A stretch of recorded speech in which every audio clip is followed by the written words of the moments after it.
Hi, everyone. My name is Claire Dodson, and I'm the senior entertainment editor at Teen Vogue. I'm so excited to be here tonight with the stars of Freeform's hit show, Cruel Summer, Sadie Stanley and Lexi Underwood. Hi, guys. How are you? Hi, good. How are you? It's good to see you. You. Good. Yeah, I'm so excited to talk about the show. For everyone watching, season two premiered earlier this week, and the show is an anthology series. So this season features an all new small town, a whole new mystery. Um, Season one was set in the early 90s, and this one has this great like Y2K vibe. So you get this very nostalgic energy, but in a different time period. And at the heart of everything is our two best friends, Megan, played by Sadie, and Isabella, played by Lexi. So yeah, I have so many questions. It's such a great mystery. How are you guys feeling now that the show is out in the world? Feeling so good. I'm so excited, that we were able to finally share what we have been working on so much and so hard last year. And so it's also so fun to like see people's theories so far on Twitter. I've been like obsessed with like seeing what like fans have to say, and also it's just so exciting. Yeah, it feels really surreal. I feel like we've been waiting for this moment for a while. So it's like, okay, it's happening now. What do we do? But there's nothing to do other than just, yeah, let people enjoy it and see if they get excited like we do. Yeah. Yeah, no, the fan theories are definitely already happening. And I saw that so much with season one as well. What did you love about the first season, watching that mystery unfold? I mean, the first season is just such a great piece of television. I feel like the way that they used the three timelines and that format and that structure is like done in a way that I've never seen before, and it ended up being so effective. I mean, it's definitely like a learning curve for the audience when they're watching for the first time to get used to the back and forth. But once you get used to that, it's like just so engaging and entertaining because you're just constantly being feeded something new. And I think that really works now. People's attention spans are a little shorter, so it just keeps you engaged. At least it kept me engaged. So Yeah. I mean, I watched it in 2020, like when all the episodes had dropped on Hulu, and I binged it in one sitting just because it was so captivating. And the actors did such an incredible job season one. Especially Olivia and Kiara, like the way in which they led the story and they told that story in such a compelling and layered way. It made me like incredibly inspired as an artist when I was first watching it in 2021, but then especially like watching it back in the midst of prepping for Cool Summer season two. It just continuously made me inspired. Yeah, I love that. And Olivia came to visit you guys on set, right? What was that Yeah, like? I did. That was so cool. She's so incredible. Been following her work for a while. And so it's just so wonderful also to kind of have that reassurance from the cast of season one that we were doing a good job and that we were in the right place. But yeah, she's just so beautiful inside and out. And so we were so happy the fact that she came and visited us. yeah, and yeah, her and Kiara have been like so supportive from the jump. Mhm. So it's nice to have their like stamp of approval. Yeah. No, that's so cool.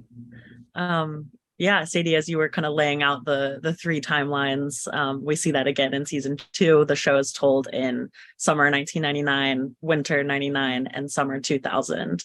And we get to see like the beginning of Megan and Isabella's friendship and how it kind of evolves over time. And I would love to hear from each of you, like, what are they like as individuals at the beginning of summer 99? Like, what do they want in the world? Yeah, sure. When we first meet Megan in that first timeline, she's 17 years old, pretty normal teenage girl. But she's kind of your more like type A personality, like a little bit of like a goody two was like straight A student. She also had to grow up pretty fast because she has a single mom. And so she's been like helping with the bills and working and taking care of her sisters when she was a kid. So you can definitely feel that she's like very mature in some ways, but in a way that also stunted some of her growth in other ways. She hasn't been able to like let loose and be a kid and like make mistakes. And I think that's really hard for her. She feels like, she's the good kid. She's the one who like always does everything right and makes all the logical decisions. And she has these big plans for her life. And she's so ambitious and she wants to get this scholarship and get out of Chatham and, make something of her life. That's kind of how she is when we first meet her. And Isabella's very different from that.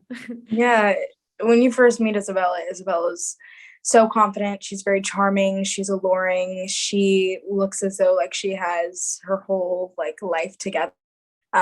It's really interesting because obviously like when we first meet her, like our first introduction, she's getting off of like a however many hour flight from Paris, but she's like, you know, fully all done up. And I think that that has a lot to say as to who Isabella is when we first meet her.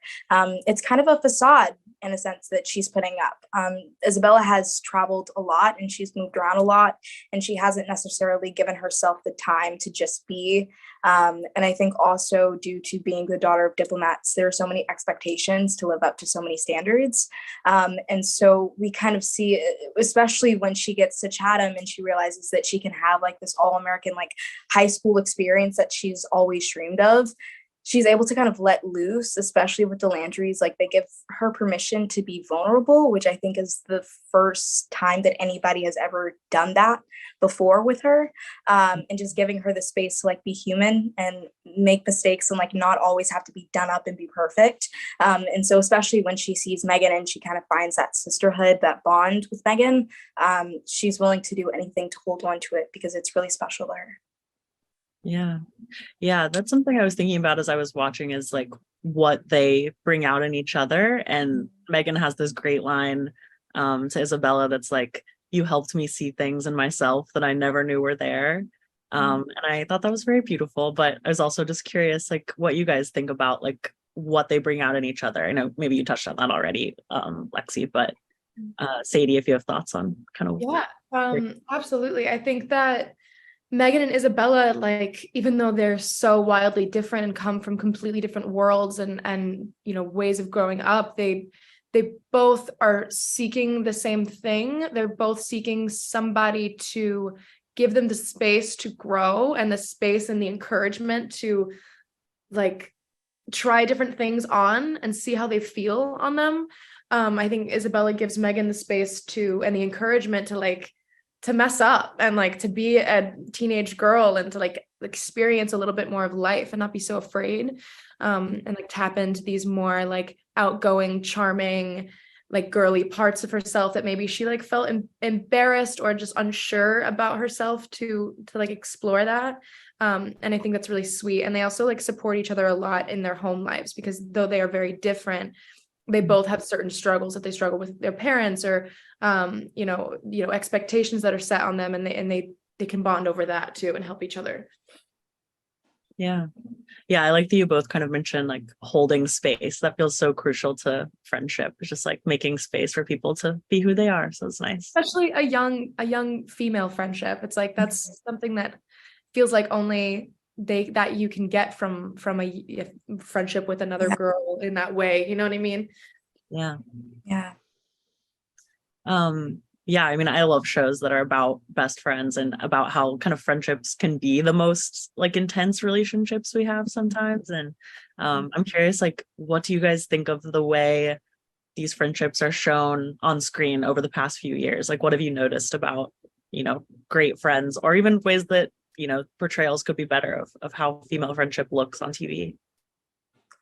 I mean, I think right now over the past couple of years, I think that we've moved forward when it comes to telling female stories in general, telling strong female stories. And I think, you know, we've had so many incredible just portrayals of what it looks like to be in a healthy female friendship.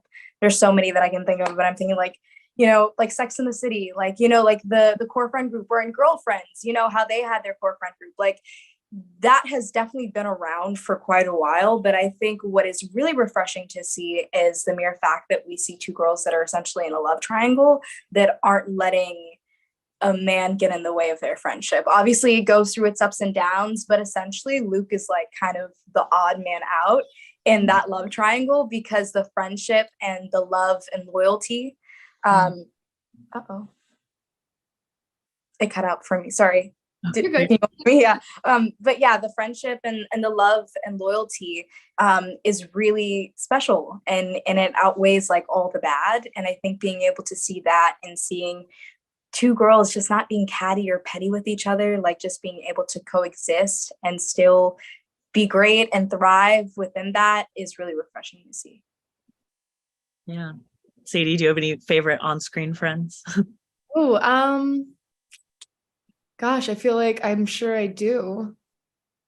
I like can't think, when people ask you a question and then you're like, suddenly I forget every show I've ever watched in my life. There. Come back to me on that. But yeah, I love what Lexi said about the way that Megan and Isabella like prioritize their friendship over everything. And obviously it does get messy. They're gonna mess up. They're teenage girls. Of course, there's gonna be drama and they're not, they're gonna fight with each other. But it always comes back to like they're a team and like they always end up realizing that it's Megan and Isabella are together till the end and they got each other's backs always. And I think I love that. Yeah.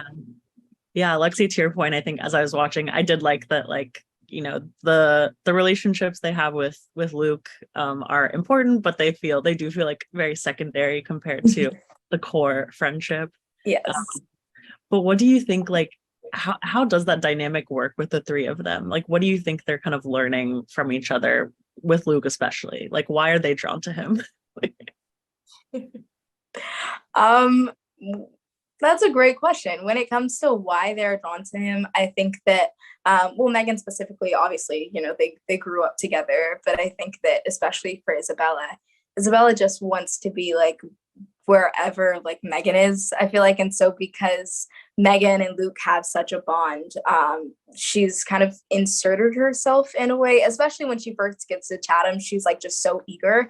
And I think for Isabella specifically, what draws him in is like he's like the perfect all-American boy that she's seen in like the movies while being overseas. And so I think that, immediately she's like, yes. But as time goes on and things die down between Isabella and Luke, I think the main thing that kind of keeps her so adamant about sticking around Luke is Megan. I feel like she's learning a lot more from Megan than she is Luke. I can't lie. But I think, if anything, I think Luke is learning a lot from the girls, because there's some stuff that happens that we see unfold that Luke has a lot of learning to do. Mm. Yeah. Sadie, do you want to touch on that at all? Like, yeah, she said it perfectly. I agree. Yeah, nothing more to add. I think that was perfect. What was everyone's bond like on set? Like, do you have any favorite filming memories? Oh my God, too many to count. Yeah, this cast was like, it's crazy, like being, we all moved to Vancouver for 6 months, and so you're spending 6 months in this little bubble with this like group of people, so obviously you're gonna get close. I mean, me and Lexi were on set together every single day, so we couldn't help but to get close and like become kind of like sisters, like Megan and Isabella, but yeah, everybody lived so close together too, and so we would hang out after set, like after work always. Like we would end a night shoot at 5 a.m. and then go to breakfast at 6 a.m. having not slept, and that was fun for us. And we did a trip to Whistler, and we did like that blind dinner, like dining. Oh, that was so fun. I don't know if you've ever heard of that. It's a restaurant that's completely pitch black dark. You can't like see 2 inches in front of you. All the servers are blind in real life, and so they guide you through the restaurant, sit you down, and you eat an entire meal completely blind. And we did that all together, and that was like a really crazy experience. That was like a whole bonding experience, because obviously you can't be on your phones as well, so you're literally forced to talk to each other and to enjoy each other's company. But that really bonds people, Yeah, filming was just like a crazy experience. It was an ambitious shoot schedule, so we were all kind of just like in the trenches together and getting through and supporting each other. And you see every side of a person when it's 3 a.m. and freezing and you're swimming in a pool and it's winter time and you know what I mean? And you're exhausted. You see every part of people, and you love them for it anyways. No, I love that. That's cool. Sounds like a really great experience. Yeah. It was.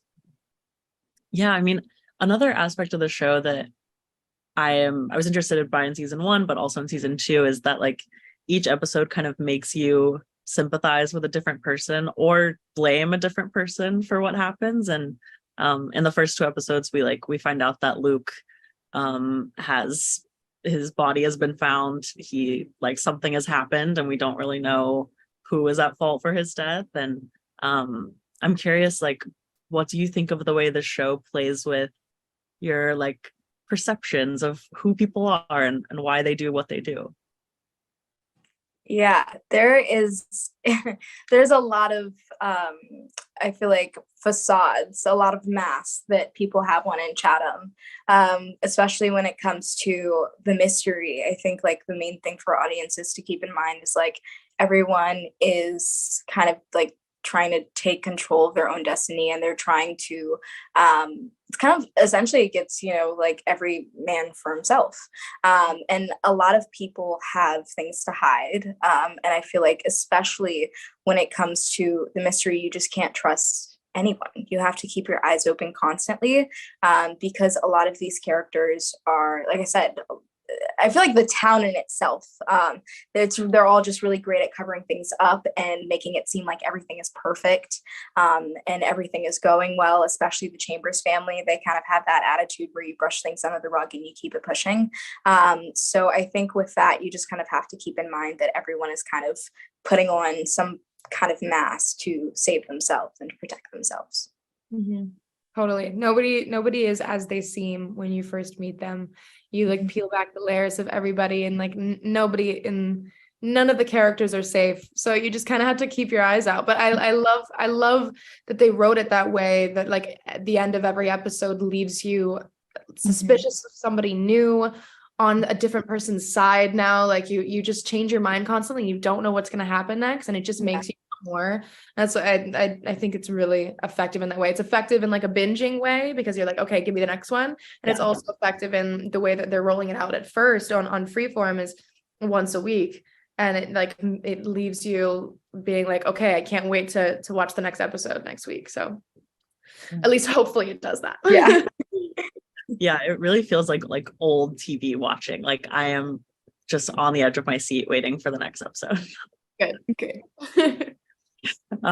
Without spoiling anything, like, were you shocked by the way the series ends? Do you think people will be as shocked by the ending as they were at the first season? Yeah. Yeah. I think it's a really strong ending. I mean, we were coming up with theories the entire time. Every time we got a new script, we would all read it and then talk about it and be like, okay, what do we think now? What does this mean? And so ideally the audience is going to do that too as they get deeper into the season. But yeah, reading those last few pages, which we didn't get until the very end, was crazy. And we obviously want that button moment that we had in that first season, where you think you've gotten all the information, you think it's about to be, you know, all tied up in a pretty bow, and then there's that last piece of information that you're given, that just leaves you like, oh my God, that's crazy. Yeah. No, I love that. What was it like working with Jessica Biel on this and like hearing her vision for the storyline? Like, what were some of those experiences like? It was incredible. I mean, Jess is just an incredible person, and I feel like she knows so much about the Y2K era. So just the mere fact that we had her kind of navigating and guiding us, when it came to immersing ourselves into the world of Y2K, that was incredibly helpful. She's just so talented. Her vision, Michelle Purple, Elle Triedman, and, you know, Bill Purple, that whole team, is just absolutely incredible. And I commend them for what they did with season 1. And I especially commend them for what they did with season 2 and the way in which they're able to, you know, take this, you know, show that we all know and love and kind of recreate it into something new with a new season. I think that that's incredible. And just being able to talk to her, especially like about her process. It's hard not to get inspired from her, especially as like an aspiring producer. It's really incredible when you see women behind the screen, you know, taking charge and being so on it when it comes to making sure that we're telling impactful stories, especially with female leads. Yeah, totally. I completely agree. She talked to us a lot on set, or I spoke to her about why she started her production company, Iron Oceans, with Michelle Purple. And that it was just super inspiring to me. She was basically just like, I wasn't getting cast in the roles that I wanted to get cast in. I was you know, being put into a box, and I was tired of waiting for people to say yes to me. So she just created the roles herself. And I think that's so sick. I mean, like she, like the characters in Cruel Summer, is taking charge of her own destiny, of her own career. And not only that, she's making the space and clearing the space for other young women to play interesting, layered, complex characters and be a part of projects that are impactful and interesting. And yeah, I'm grateful that she made that space for me and Lexi, for Olivia and Kiara, and for probably many more women to come after that. I'm just, lucky to be in her circle. Yeah, no, that's cool. Does this project, like, does it make you want to do more, either like producing or writing, directing, like more kind of shaping the kinds of stories that get told? Yeah, absolutely. I love the idea of like being a part of something from the ground up. You know, I don't think I'm much of a writer, at least I don't know. That's something I got to work on. But yeah, being a part of something from the beginning and getting to like have a little bit more control, because like as actors, we don't only get to control so much. So it makes me excited to see like what else there is. Yeah, I started my own production company when I was 15. And so I remember the person who inspired me to do it, and that was Regina King.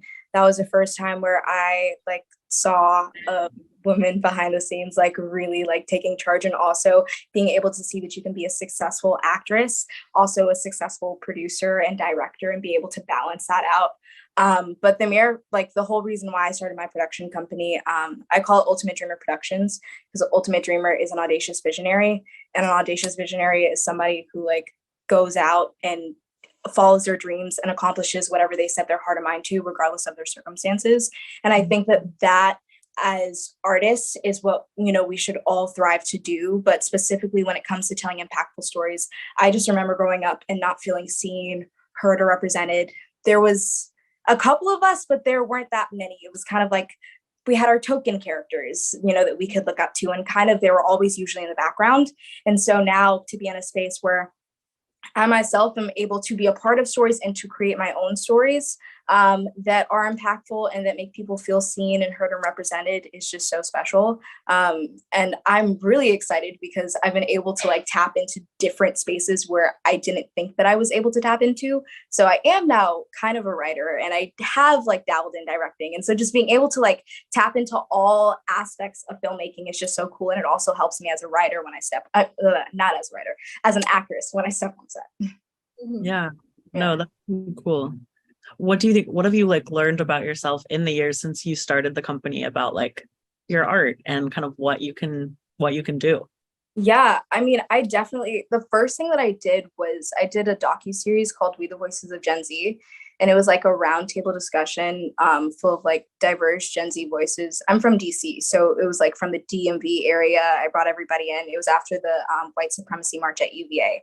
And I kind of like wanted to have people just come and debrief and come up with actionable solutions as to how like Gen Zers could help, you know, change the world, or, you know, just help when it came to just doing something, even if it's in your local community. And so I kind of wanted to stay in that space where I was just, you know, doing like docuseries, that type of vibe. But then it wasn't until I read this book called Rise to the Sun. And it is a coming of age story about two Black girls that fall in love at a music festival.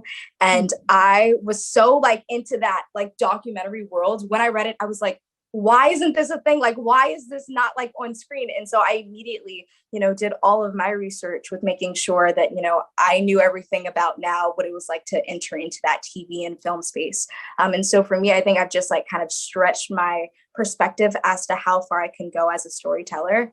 And then also when it just comes to making sure that I feel like I was also in a space where I was kind of creating stories for myself, but then also now being able to broaden out, you know, the perspective and create stories for trans kids and create stories for non-binary kids. Like that in itself is just really beautiful to see and to open up that perspective, and to also just meet so many incredible storytellers that are like so motivated to do the same thing. I don't know, I just feel like really blessed to like be in this position right now. It's pretty dope.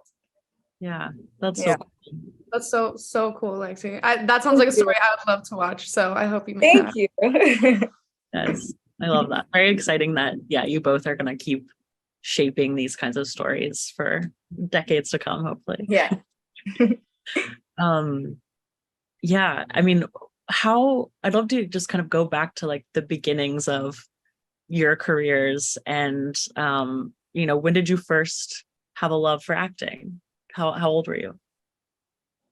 I was 4 years old when I wanted to dance. I was just like always that baby that like could not stop moving. And so my mom, she would also like take me to go see like Alvin Ailey like at the theater in DC. And so that was like my first time just seeing like art in itself and being so like enamored by everything involving it. And then so from there on, I was just tapped into like taught myself how to play guitar, taught myself how to play piano, learning how to sing. And it wasn't until I saw Lion King on Broadway where I felt like I really fell in love with acting. It was the first time where I'd like seen myself represented in that way, especially just seeing like the young Nala and the young Simba, seeing like 10-year-old Black kids like on Broadway, like telling the story that I know and love so much, just made me really inspired, and it made me feel as though like I could do that too.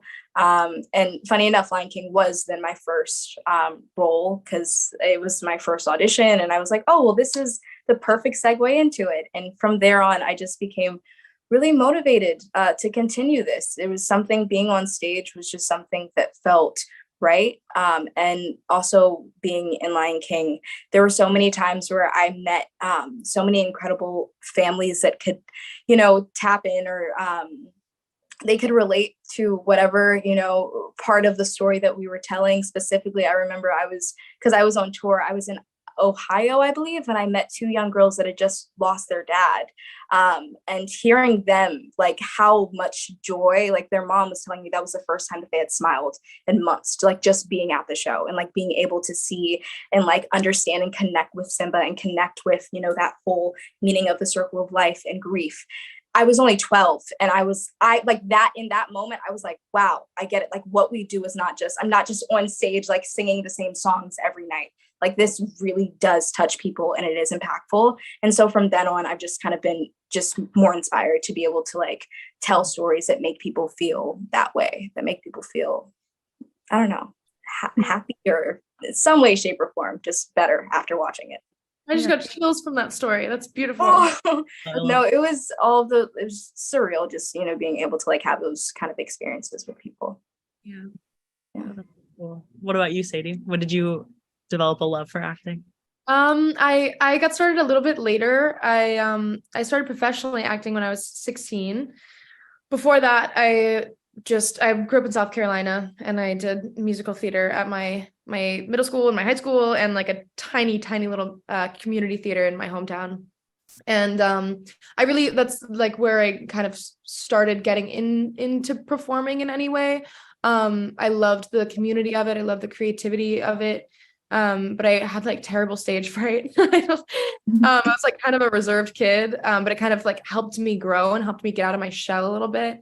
And then that just kind of segued into like watching a lot of movies and TV and just kind of getting obsessed with that. And like, I was obsessed with watching behind the scenes videos and interviews of like my favorite movies. And I don't know what my 14-year-old self was thinking by thinking that she could do this and like that it was possible, which I guess she was right. But it's kind of insane to look back on that I was like, no, I'm going to be an actor. Like what? And my parents were like, what? But I just kind of became obsessed with it and like wouldn't let it go, and started doing my own research, trying to figure out like how do you get into it? Because nobody ever tells you, and everybody's story is different, and it feels impossible, feels so far away from you.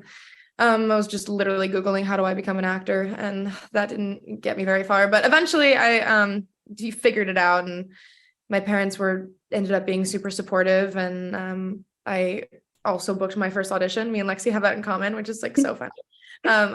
The first thing I'd ever auditioned for in LA was Kim Possible, and I did end up booking that, thank God. And yeah, it was great. And that was my first experience on a set. Well, my very first one was Giggling Girl #1. Very, very proud of. But other than that was like my first experience being on a set and doing any sort of acting in front of a camera. And I think I realized that the camera is like where I felt more comfortable. Like maybe now I would be better on a stage, but I felt more safe and secure, and the camera was just like more intimate to me, and I was able to like tap into something else. So it felt more right to me, and I'm very grateful for that and happy to be still doing it. Yeah, that's so cool. Yeah, Sadie, when we had talked last, you had mentioned like Kim Possible also filmed in Vancouver, and so it was kind of this like full circle moment of coming back, like you were there when you were 16, 17, and then coming back years later. Like, what did that feel like coming back to the city? What do you think you had like learned about yourself in those years in between? So much. I mean, you grow so much between 16 and 20. I was 20 when we filmed Cruel Summer. Yeah, it was so weird. I was staying the first couple of weeks I stayed in the same hotel that I stayed in while I filmed Kim Possible. And it was just like this weird, surreal moment of like, oh my God, first of all, I'm like an adult now. Look how far I've come. Like, I'm a completely different person with all these new life experiences. I'm a much better actor, thank God. And yeah, it was amazing. I was like, this is such a surreal experience. It just made me feel like grateful for how far I've come, because I think it's easy for us to always be looking at what's the next thing, how can I be better, what can I do next. And it's hard, I think, that I know me and Lexi have talked about this, to like appreciate the wins as you go and appreciate the journey, and allow yourself to like celebrate those wins, even if no matter how big or small. So yeah, it was a special moment. It made me feel good. Yeah, that's cool. Yeah, I've been thinking about that a lot recently. Like, you get in this kind of I don't know, churn of like going after what you want, but then kind of it's always the next thing, and like there's no time under capitalism to think about like how far you've come and like right. And also it's like it's so easy in this industry and in this world with social media to constantly compare yourself to other people and where other people are at. It's like, actually, this is one of the most difficult things I think for young people nowadays, is like they have access to seeing the best parts of people's lives and they compare themselves to it every single day. And I know I've fell victim to that, and I'm definitely guilty of doom scrolling and being like, oh my God, I haven't done enough. I'm not good enough. It's just so easy to fall into that trap, but I don't know where I'm going with this, but that's my rant. No, that's so real. How do you guys like kind of protect your peace online, seeing reactions to things, or just like being aware that people are looking at you and like things you do and projecting whatever they want on that? It seems like it would be very difficult. I'll let Lexi answer that. Like, she has a little bit more. I mean, I was just like, number one, like taking social media breaks is definitely necessary. It's not good to be on social media like 24/7. So just giving myself like the space, be able to detach and spend time with those that I love is key. I'm big on therapy. I'm big on meditation as well, and affirmations, but specifically therapy. Just being able to kind of have a person to talk to that also like can give you tools in those moments where you do feel as though you're not good enough, or maybe the internet is saying something about you that kind of makes you feel a little bad that day. But being able to kind of just have that source, that openness and that judgment-free zone to just be yourself, and to vent, is so wonderful, and it's really healthy. And also just being able to walk away with actionable tools that like help you navigate when those tricky things come up in a healthy way, where you're not constantly beating yourself up, is really important, because I feel like words are everything. The way that you speak to yourself is everything. So if you're constantly putting yourself down, if you're constantly expecting the worst or feeding into other people's, what they have to say about you, it doesn't do you any good, especially keeping in mind that people on the internet don't know you. They're kind of just projecting. So whatever they are saying about you, it definitely has something to do with them on the inside, because if you don't know me, then you don't really have can't form a true opinion on who I am and what you think I am. I totally agree. It's so important to know that there's such a distinct separation and difference between the internet world and the real world, and having that separation for yourself, and knowing that everything that's on this, that's That's not real. That's not affecting who you are and where you are right now. I'm also a huge advocate for therapy. Love therapy. I mean, and just like mental health advocacy in general, and like just getting rid of the stigma of mental illness and or just needing help in general is so important to me. And yeah, it's scary putting yourself out there. I'm scared. I really am. It's weird. It's a new experience. I mean, I did it with Kim Possible, and that was challenging. I had a lot of people talking about me like when the release came out, and at 16 years old, I didn't know how to handle that. Thankfully, I had like an amazing support system, and at 16 years old, I was actually more fearless than I am now. And I was just like, okay, all my dreams are coming true. Like, I don't care what anybody has to say, even though they're, if you scroll too far, they're saying some pretty awful things. But yeah, it's scary. It's scary to do what we do, but we're just normal humans on the inside. I think people sometimes, I see the way that people talk about other actors or celebrities in general, or whatever it is, like people feel so disconnected from them and separate from them. So it makes them feel like they are able to say what they can, and they can jump on the bandwagon, and it's funny and it's fine. But yeah, I don't know. Yeah, it's scary, but we've got each other, and we have great people in our lives, and we'll just see what happens. I love that. Lexi, it seems wild to me that it's already been, has it been 2 years since Little Fires Everywhere came out? It's been 3, which is Wow. crazy. Oh, really? I didn't know that. Wow. Okay. Okay. And then 3 years since we shot it. That's like pretty surreal, because that feels like that was just yesterday. Yeah. I remember when we had talked before, you were talking about like what you learned from Kerry Washington on set, and like having like just like the leadership of being like very high on the call sheet, and like how you kind of shape the vibe of a production. And I would love to hear like anything that you learned from Little Fires Everywhere as Pearl, and things that you took into playing Isabella and being on set. Yeah, I mean, I feel like one of the number one things that, I learned when it came to playing Pearl, Isabella, I feel like learns from Megan, was also allowing myself to be vulnerable and giving myself the space to be vulnerable. I was only 15, and all my work prior to it was just guest star roles. So I felt a lot of pressure, but at the same time, I felt like I had been working, so hard for that moment. And I had come in with, this just kind of free, zone. And immediately when I met both,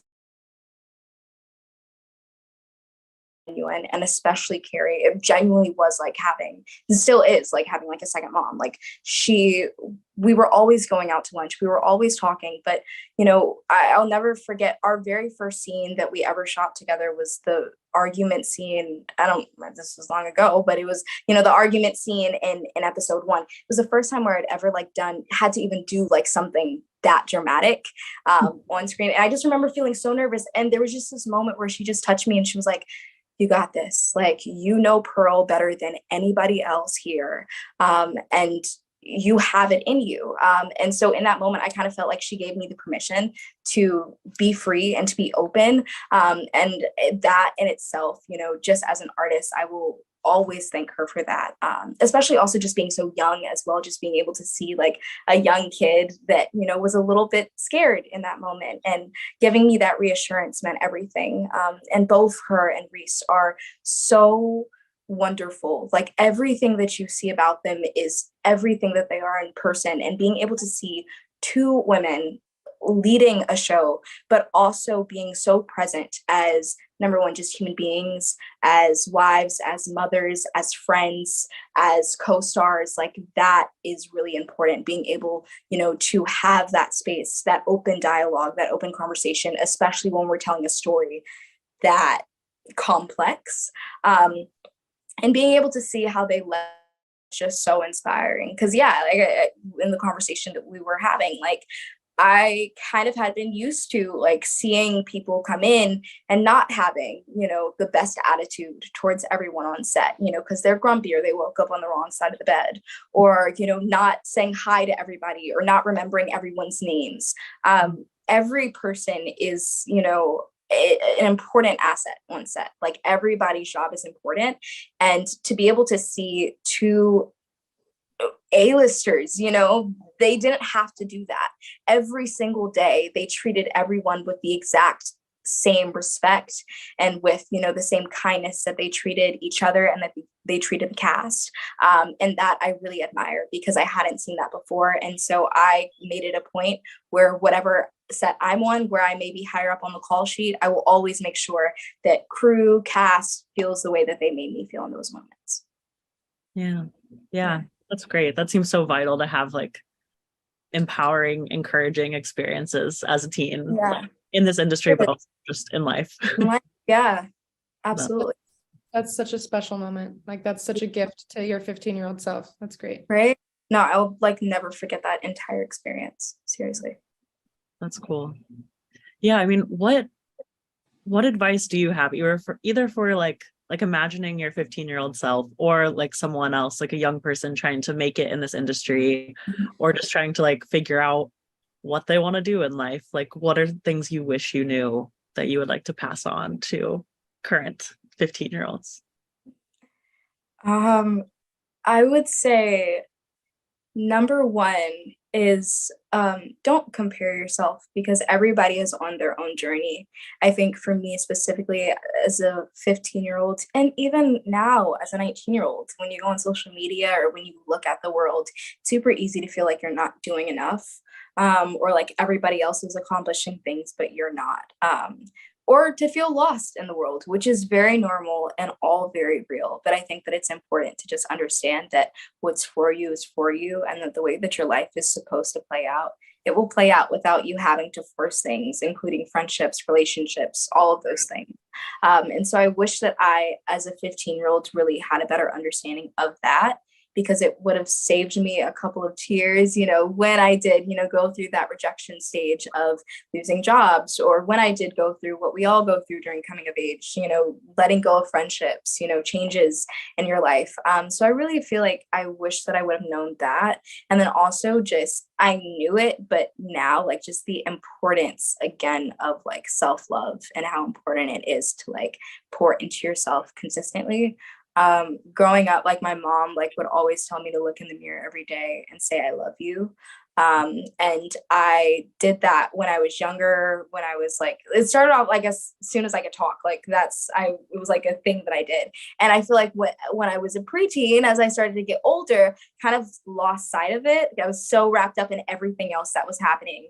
And it wasn't until I was like 18 where I kind of like chilled out again. And I was like, Lex, like get yourself together, like go back to your affirmations, like pour back into yourself. So I really wish that, I kind of would have stuck with that at 15, because it would have saved me some heartbreak and stuff like that. Yeah, fair. Sadie, what about you?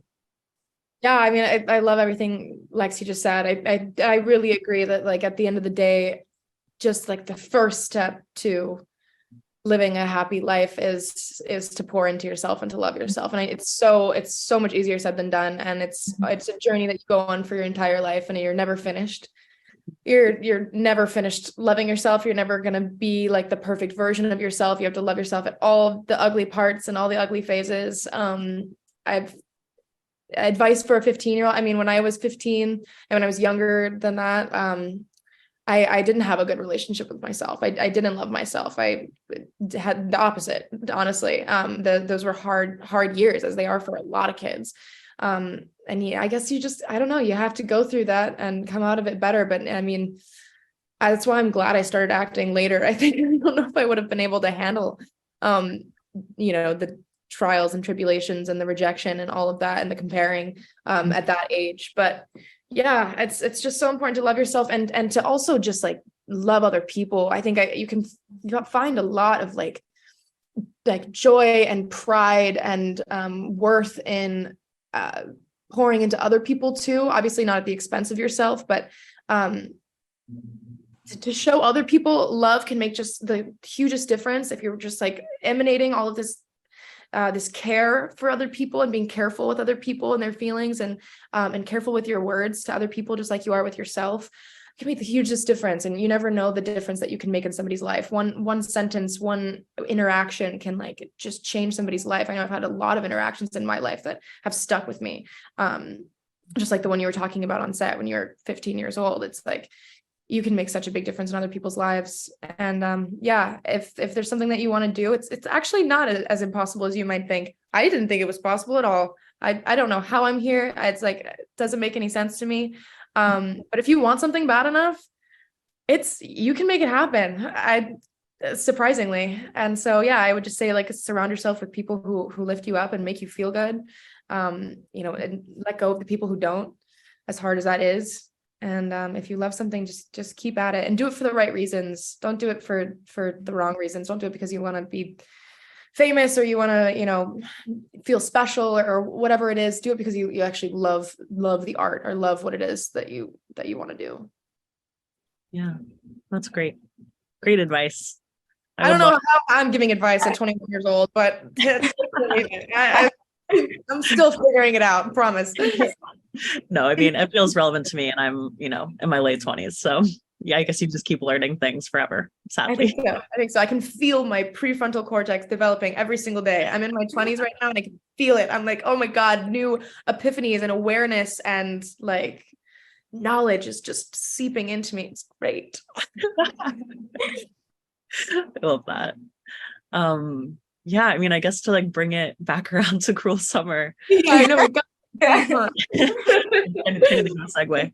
But I think like I'm curious what you think as the season will continue to air. Like, what are the most powerful messages the show is trying to say for you? Like, what has really stuck with you from the way the show continues? I think we like cover a lot of things in the show. I mean, obviously we have the main sort of like through line is like this idea of friendship and this like ride or die mentality and what that looks like. And Megan and Isabella have kind of a different idea of what ride or die means. And that's kind of what makes things a little bit messy. But yeah, that's like a really interesting thing, like just friendship in general and relationships. We also touch on like important topics like sexism. And like the double standard that was so prominent during that time. And it still is today. We've made a lot of progress, but, not perfect by any means. And in 1999 and 2000, there was a huge double standard for the way the media and society treated men and women, especially when it comes to things like the sex tape in episode 1. And we see in episode 1 and 2, and as we keep going, you'll see it more. Just like the double standard of the way that Megan and Isabella are treated and shamed for something that the boys are getting a pat on the back for. And I think that's a really interesting thing. I'm super glad that we touched on that and that we like put that into the show, because we very could have easily not. I think it's like just a great like little nugget of, I don't know, whatever. It's just good. I like it. And then also we also touch on class and how that affects relationships too, how money and power can affect relationships, can affect the way that people come to justice in the justice system, and then the way that it affects relationships. Megan, Isabella, and Luke come from different families, and Megan feels like Isabella and Luke can't quite understand her. They don't quite understand the value of money and the way that Megan works so hard, and how she can work for weeks and weeks and weeks and make these paychecks serving at the cafe, but it can all be gone in an instant, and they don't quite understand what that's like. And so that's kind of an interesting thing that we touch on too. Yeah. I think another thing that we touch on is also just like identity in general, and just like how we perceive ourselves and how we perceive others, and the preconceived notions that we may think of others and their way of life. I think that, all of them come from very different backgrounds, but even with that perception of them, all of them have,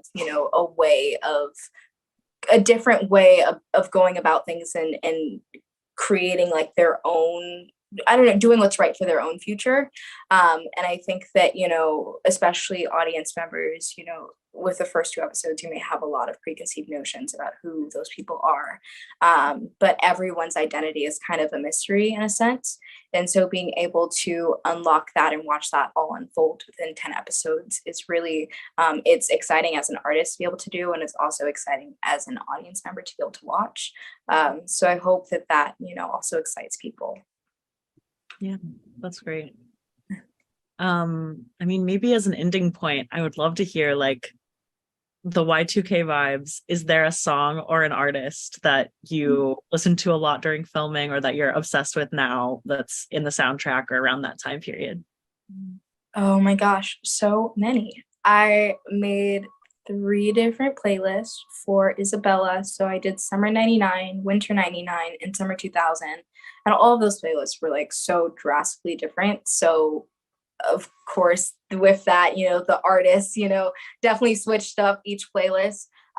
But for me, like in my everyday life, I'm so upset. I consider myself to be an old soul. So like 90s music in general is kind of like usually what's on my playlist. I love Aaliyah. I love TLC. I love 112. I love Backstreet Boys, Cranberries, Maisie Starr. Off the top of my head, I'm like, all of them are so great. Like, so many great artists from the 90s. The music during that time was just so unmatched. So yeah, all of them for sure. I fully agree with every single artist you just named. I also made like 3 different playlists, which were super different. I mean, that third timeline is like crazy. She's listening to some hardcore stuff that has not translated to my everyday life. I don't typically listen to like 9 Inch Nails when I wake up in the morning. So, but Megan does. And everything you said, Nelly Furtado, I feel like I've been listening to her a lot. I don't know. I love, we played so much throwback music while we were on set, like in the green room in between takes. It was just constantly around us. It was awesome. Yeah, that's so cool. I love that. Is there anything else that you guys wanted to touch on that I didn't ask you about the show or anything? I don't know. I mean, this was kind of a fun conversation. It was we dug a little deeper. Yeah. I wasn't expecting it. I was like, oh, just another little interview about the show. No, it's good. It was good. A lot. Cool. Yeah. Love that. Well, thank you guys for being here and talking about the show. And I'm so excited to keep watching as it airs throughout the summer on Freeform on Mondays. Excited for the rest of the season. Next day on Hulu. Thank you so much. It was so nice talking to you. Thank you so much. Yeah, really nice talking to you guys too. Well, thanks everyone. I appreciate you guys tuning in. All right. Thank you.